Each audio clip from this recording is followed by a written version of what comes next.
अस्सलाम वालेकुम गाइस, क्या हाल चाल है। आज हम बनाने लगे हैं चटपटी करारी चना चाट।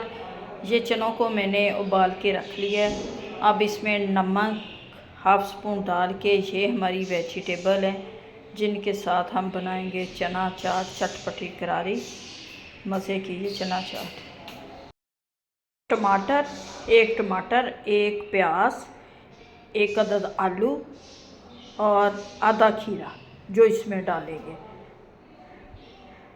और ये चाट मसाला, हाफ़ स्पून नींबू, हाफ़ स्पून नमक, हाफ़ स्पून चाट मसाला, 2 अदद नींबू जो इस पर डाल के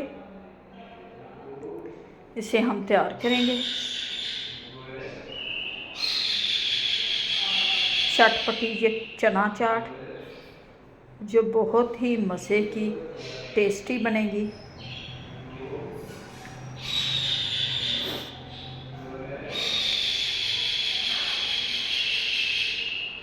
अब करते हैं मिक्स। माशाल्लाह से बहुत ही मज़े की ये चाट तैयार होती है।